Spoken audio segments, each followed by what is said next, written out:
Story 1. The man in the woods. Claire liked to run in the evenings, when the sky was painted in fading streaks of orange and violet, when the quiet streets seemed to fold into stillness. Running was her release.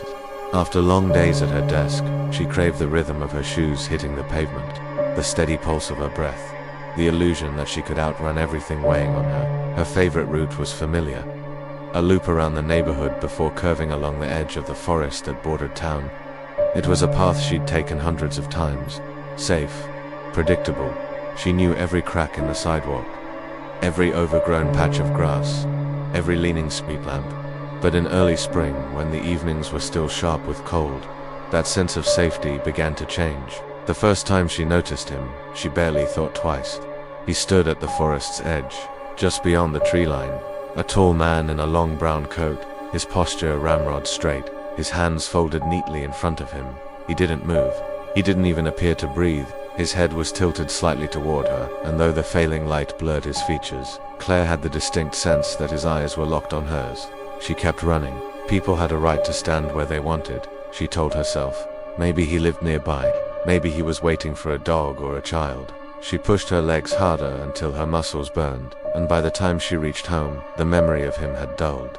The second evening, he was there again. Same spot, same coat, same stillness. Claire's pulse picked up. She stared straight ahead, pretending not to notice, though every nerve screamed awareness. When she finally gathered the courage to glance over her shoulder, he was gone. The path behind her was empty, the woods silent except for the stir of wind. The third night he was closer. The rain had left the pavement slick, puddles glittering in the weak light of the lamps. Claire rounded the curve and froze. He wasn't standing at the edge of the woods anymore. He was 2 steps onto the trail itself. Her breath hitched. His shoes were worn leather, cracked and faded, as though dragged through decades. He didn't reach for her, didn't speak. He only stared, head cocked as though listening to her heart hammer. Panic jolted through her. She bolted forward, nearly slipping on wet pavement. Every step, she expected his hand to clamp down on her arm, to yank her into the trees. But he didn't move. Not then, not where she could see. When she finally staggered into her driveway, her lungs were aflame, her throat raw. She slammed the door, locked it, checked the latch twice. Yet that night, she dreamed of him. In the dream, he was outside her bedroom window, face blurred and pale, tapping a slow rhythm on the glass. The following evenings, Claire told herself she was being paranoid. Maybe he was an eccentric old man. Maybe he liked the quiet of the woods. But every night, he was there. Sometimes at the tree line, sometimes deeper between the oaks, his long coat blending with shadow, and always that unwavering stare. One evening, as the sun bled into twilight, Claire slowed on the trail, her breath misted before her, her legs trembling with exhaustion and dread. She scanned the woods, searching. For a moment, she thought he wasn't there. Relief began to loosen her chest. Then she saw him. His figure was etched between 2 trees, darker than the shadows. His arm rose, long and bony, moving with deliberate slowness. He pointed into the woods. The gesture was chilling in its simplicity. Not a wave, not a beckon, a command. Claire whispered no to herself. She backed away, 1 step, then 2, before she broke into a full sprint in the opposite direction, her ears filled with the crunch of her shoes, the ragged drawer of her breath butt beneath it. She swore she heard something else. Branches snapping, footsteps pacing hers, closer, closer. When she reached her street, she looked back. Nothing.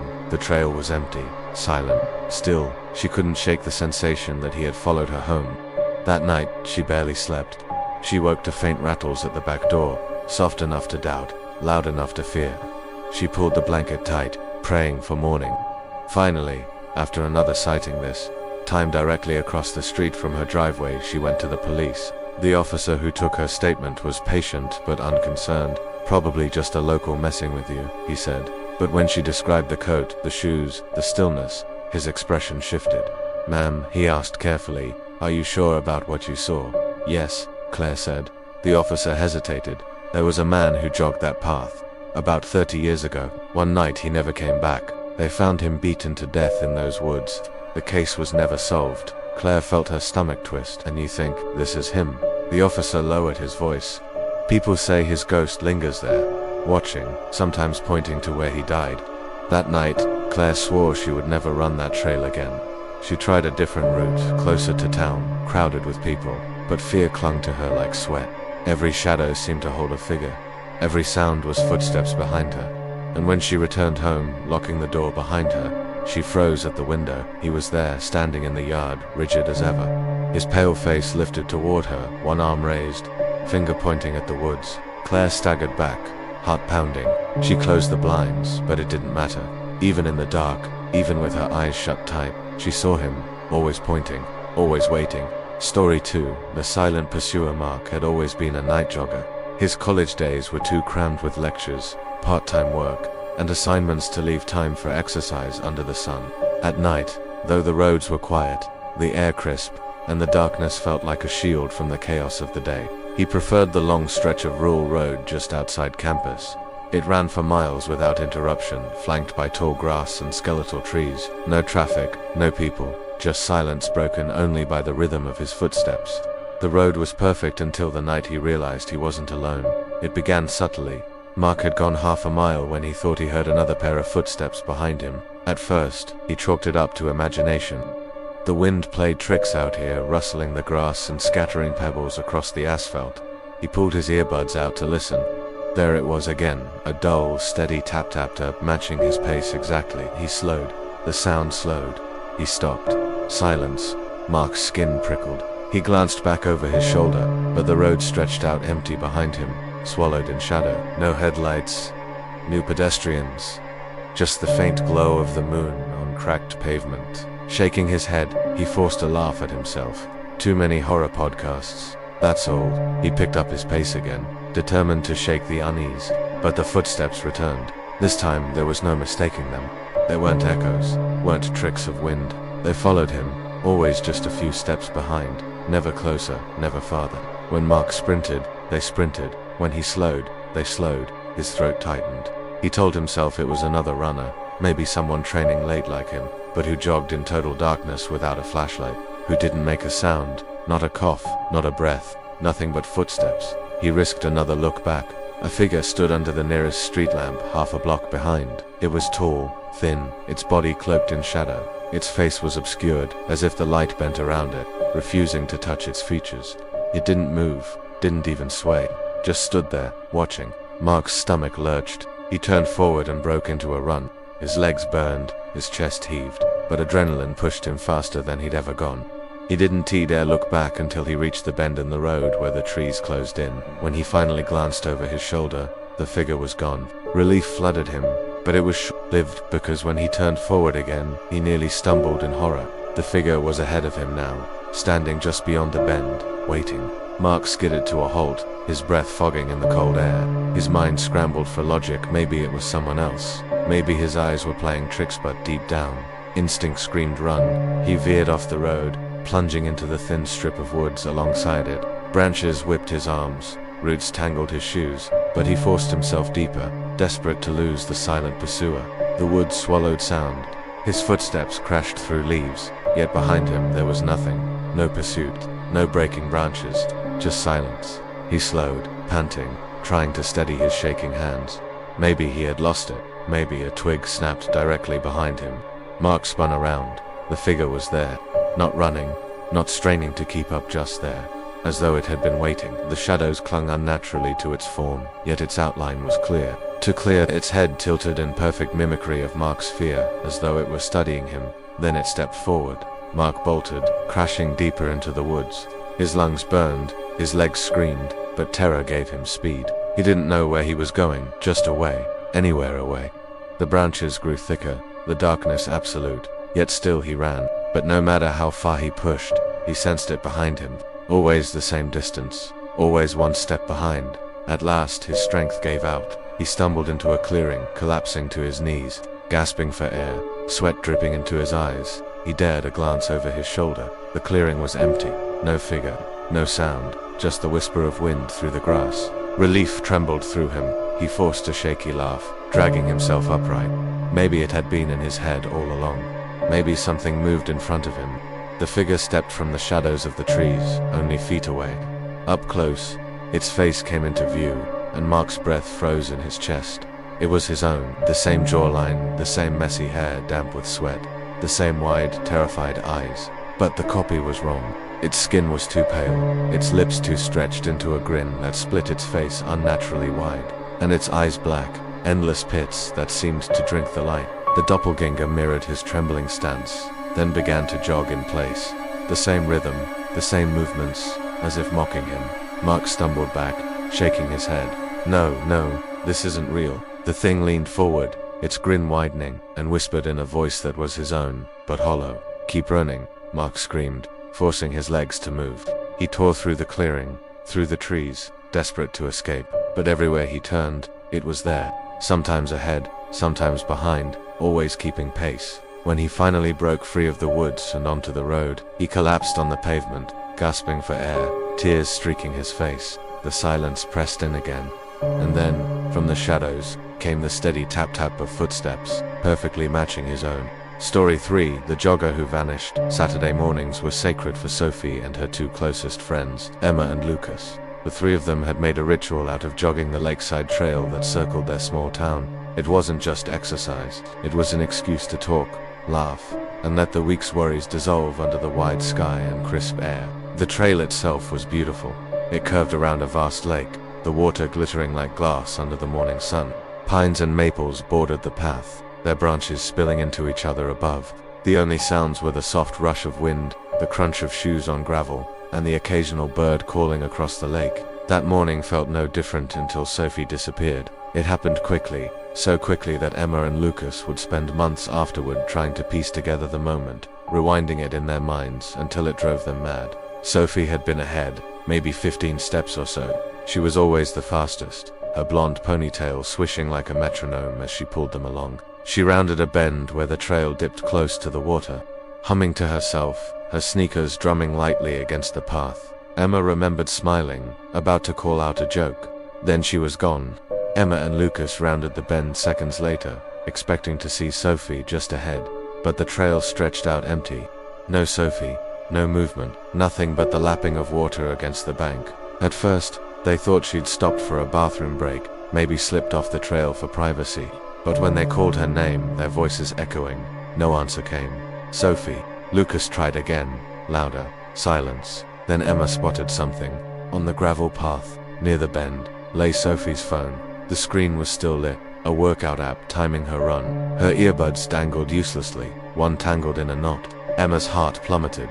Sophie never let go of her phone, not while running, not ever. They searched frantically, combing the trail, peering into the trees, even down at the waterline. No splash, no drag marks, no footprints leading off the path. It was as though Sophie had simply been erased. Minutes stretched into an hour. By the time they called the police, the sun was climbing higher, burning away the morning chill, but Emma felt colder than ever. The officers arrived quickly. They took statements, marked the spot, and began their own search with dogs and drones. The trail was closed off. News spread fast. The entire town was buzzing. Within hours, Jogger gone missing, vanished without a trace. Emma couldn't sleep that night. She lay in bed replaying every second. Sophie had been right there, laughing, breathing, alive, and then she wasn't. The silence of that moment gnawed at her. The police found nothing. No body, no signs of struggle, not even footprints beyond the trail where she'd disappeared. 1 week later, the case went cold, but Emma couldn't let it go. She kept jogging the trail, even alone, even when Lucas begged her to stop. Something inside her refused to move on. She thought if she retraced their steps, she might see something the police missed. On the third Saturday without Sophie, Emma felt it. The air was different, heavy. The trees seemed to lean closer, their shadows darker than they should have been. She slowed near the bend, her pulse quickening, and then she heard its running footsteps beside her. She spun. Nobody was there, but the sound continued, invisible feet pounding the gravel just to her left. Her breath caught. Sophie. The footsteps stopped. Emma's skin prickled. She stood frozen, waiting. Then, faintly, she heard it, a muffled scream not above ground. From below, she dropped to her knees, pressing her ear to the gravel. The cry was faint, distorted, but it was there like someone calling for help from under the trail itself. Emma scrambled back, terrified. The ground fell silent again. That night, she didn't tell Lucas. She didn't tell the police. She didn't know how. How do you explain that your missing best friend is screaming from under the earth? But deep down, she knew. Sophie hadn't run away. She hadn't drowned. She was still there, trapped beneath the trail, swallowed by something no one could explain. The weeks dragged on. Search efforts stopped. The trail reopened. Life tried to return to normal. But then came the morning jog that broke Emma completely. She and Lucas had reluctantly decided to run again, hoping routine might help them heal. The air was cool, the lake calm. They didn't speak much. Grief had carved silence between them. As they reached the bend, Emma felt her chest tighten. She braced herself, and then she saw her, Sophie, running beside them. Her form flickered faintly, her skin pale as moonlight, her eyes wide and unblinking. Her ponytail swayed just as it always had, her feet hitting the gravel in perfect rhythm. She didn't speak, didn't look at them, just ran, silently, as though trapped in the same loop forever. Emma stumbled, nearly falling. Lucas went pale, his lips trembling. "Sophie," he whispered, but Sophie didn't answer. She just kept running, her ghostly figure pulling ahead until, at the same spot she'd vanished, she dissolved into the air. Emma collapsed to her knees, sobbing, the truth crushing her. Sophie hadn't left. She would never leave. She was tied to the trail, running forever, unseen by the world except by those who had once run with her. Now, every time Emma returns to the lake, she knows she will see her again. The jogger who vanished, still running. Story 4. The highway jogger. Daniel had always preferred running at night. At 52, training for his first marathon felt like a late-life gamble, and he didn't want the younger joggers at the park watching him huff and sweat through the early miles. Night gave him privacy. Night gave him quiet. The abandoned highway outside town became his training ground. Once a major route, it had been closed for years after a series of horrific crashes. Locals claimed the stretch was cursed, haunted by the drivers and passengers who had lost their lives there. Daniel didn't believe in curses. To him, it was just a long, uninterrupted road perfect for distance training. That first night, the silence unsettled him. No traffic, no background hum of civilization, just wind tugging at the weeds growing through cracks in the asphalt. He shook it off and began to jog, the world narrowing to the steady cadence of his footsteps and breath. It was almost peaceful, until the cars appeared. The first one came out of nowhere, its headlights blazing in the distance. Daniel braced himself to move aside, forgetting for a moment that the road had been closed for nearly a decade. But the car never made a sound, no engine, no tires grinding against pavement. It simply swept past him in a blur of light, vanishing as quickly as it had come. Daniel slowed, heart hammering. The road was empty. The night swallowed the sound again. He told himself it was exhaustion, maybe a trick of light. He kept running. Minutes later, another car appeared, then another. Their headlights glared, yet not a single sound accompanied them. They were specters of machines, flickering in and out of the road like broken film reels. Daniel's skin crawled. He tried to keep his eyes on the cracked pavement, to pretend he hadn't seen. But then came something worse. A runner. The figure fell into step beside him, materializing out of the dark. At first, Daniel thought it was another late-night jogger. Relief pricked at him finally. Someone else. But the longer he looked, the less sense it made. The runner's clothes were tattered, soaked with dark stains that shimmered in the moonlight. His chest rose and fell with no breath, no sound. His feet struck the ground, but the pavement made no echo. Daniel's stomach twisted. The man's head turned toward him. Half his skull was crushed and caved at a grotesque angle, bone splintering through skin. His eye socket was a gaping void, his jaw slack and dangling as though held by threads. Yet his pace never faltered. He ran effortlessly, silently, matching Daniel's stride for stride. Daniel's heart leaped into his throat. He surged forward, legs burning with panic. But no matter how fast he pushed, the figure was there, always there, gliding beside him. "Leave me alone," Daniel shouted, his voice cracking in the empty night. The ghostly jogger only stared, blood dripping onto the pavement before vanishing into nothing. Then, suddenly, it lunged. Daniel swerved, stumbling across the cracked highway. His foot caught on broken asphalt, and he went sprawling, skin tearing against gravel. He rolled onto his back, chest heaving, searching the road. The jogger was gone. Daniel scrambled to his feet, wiping blood from his palms. His instincts screamed at him to leave, to never return. Yet pride gnawed at him. He wasn't a child, spooked by ghost stories. He was a man training for a marathon. He could handle an empty road. The following night, he went back. The same silence greeted him, the same weeds pushing through concrete. He ran with clenched fists, determined to prove nothing was wrong. But halfway down the stretch, headlights flooded his vision again. This time, the cars didn't vanish as they passed. They multiplied, one after another. A dozen spectral vehicles roared silently along the highway, their lights blinding, their forms flickering like mirages. Daniel covered his face, stumbling through the glare. In the chaos, he saw them, faces smashed against shattered windshields, bodies slumped against steering wheels, lifeless eyes staring at him as the cars hurtled past. His stomach turned, he gagged, fighting the bile in his throat. When the lights finally faded, he was shaking, drenched in sweat. And then he wasn't alone. The jogger returned, materializing at his side. This time, there were more. A second, a third, their broken bodies running in eerie silence, all keeping pace with him. Their faces were wrecks of bone and blood. One's ribs jutted through his chest, another's neck was twisted entirely backward.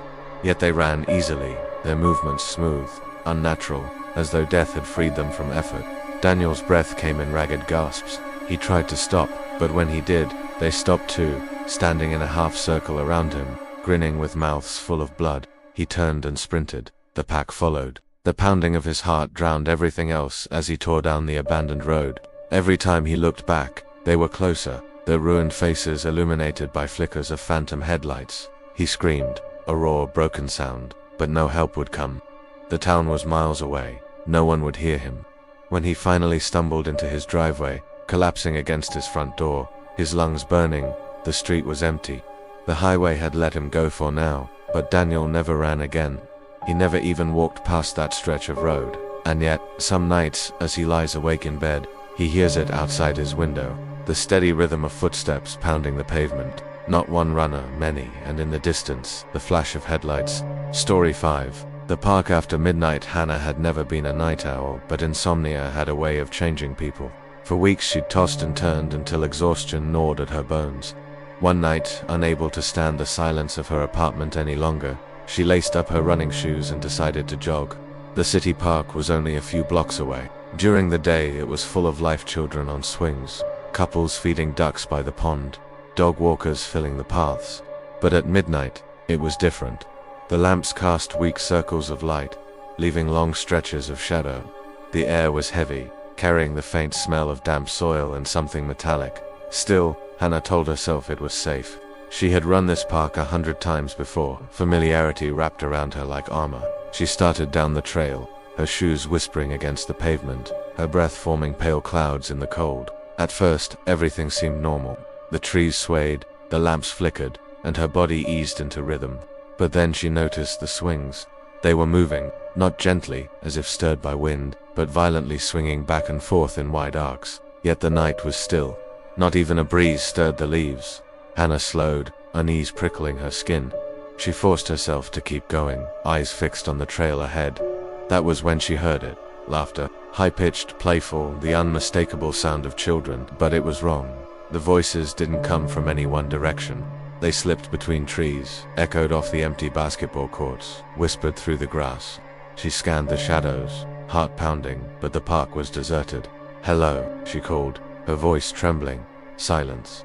Then, out of the dark, a figure appeared. It was a child, small, maybe 8 or 9, standing in the middle of the trail. His clothes were old-fashioned, a buttoned shirt with suspenders, his shoes scuffed leather. His head hung low, hiding his face beneath stringy hair. Hannah froze. The boy lifted his head slowly, revealing hollow eyes and a pale smile that stretched to wide. His voice was soft, sweet, almost sing-song. "Do you want to play tag?" Every instinct screamed at her to run. She shook her head, stepping back. I need to go home." But the boy's smile widened, and when Hannah turned to flee, she nearly collided with another child standing behind her. A girl this time, hair in braids, her skin gray, her dress torn. "Stay and play," the girl whispered, her voice layered, as if more than one mouth spoke. Hannah's heart slammed in her chest.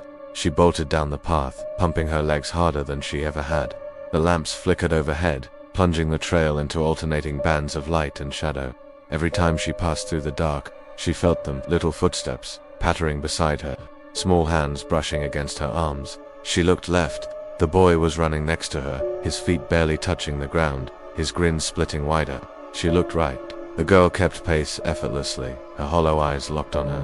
"No," Hannah cried, shoving herself faster. But no matter which turn she took, the children were there, always ahead, always behind, always laughing. The laughter grew louder, multiplying, until it seemed a dozen voices circled her in the night. Finally, she stumbled into the clearing by the pond, chest heaving.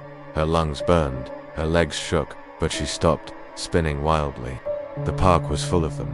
Children, dozens, maybe more, stepping out from the trees, slipping from the shadows, materializing from the darkness itself. Boys and girls of all ages, their clothes from different eras, striped knickers, lace dresses, worn sneakers, faded t-shirts. Their eyes were black voids, their mouths stretched in eerie, identical smiles. "Stay," they whispered together, voices overlapping like a broken choir. Hannah stumbled backward, shaking her head violently. "No, please, no." The children advanced in unison, their laughter rising to a shrill, unnatural pitch. The air grew cold, the pond rippling, though no wind touched it. The first child lunged, a pale blur of motion.